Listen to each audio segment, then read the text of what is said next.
Obviously, Charlie Kirk was taken out by a pro, but you know what? This kind of thing doesn't necessarily come from the left because honestly, killing a figurehead on the right doesn't really serve the left's interests. It looks more like someone in the shadow deliberately stirring up conflicts between both sides so they can profit from the chaos.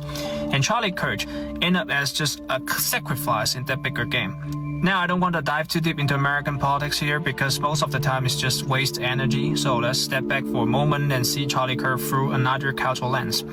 This man's mouth was a weapon, not a tool for love and peace, but often for provoking hate and division. At the end of the day, his message boiled down to this: you kinda hate somebody and you need a reason that sounds justifiable, and that's all. In Chinese culture, we have an old idea called 口德, literally the virtue of speech. It means the words you speak should carry moral responsibility. They should bring a positive influence to the people around you and create a healthy atmosphere in your community. If you are the big influencer and you don't have this virtue of speech, the damage you cause can be enormous. One person repeats your words then 10, then 100 until people take them as truth. And those who can't think critically will start acting on them, hurting others. And over time, the whole community becomes toxic. No one heals division. No one cares about others. Everyone just fights for their own interests. And in the end, it all backfires. That's why practicing virtue of speech is not just good for others, it's good for yourself too.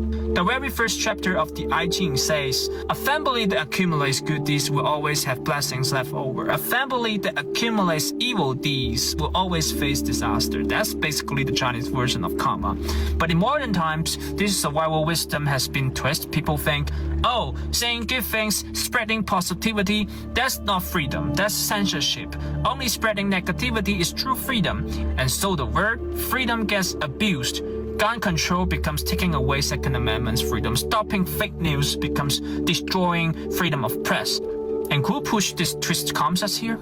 People like Charlie Kirk. He was a talented debater, no doubt, but he used his skills in the wrong way. Most of his debates were pure sophistry. First, decides the conclusion based on a political stand, then build a fake logical path to get there. In short, conclusion first, reasoning later. This is the common trick of many politicians in America. Debates don't serve the facts, they serve the emotion. A classic example is they claim that disaster relief is something only socialist countries would do. And first, they assume disaster relief is not the government's job.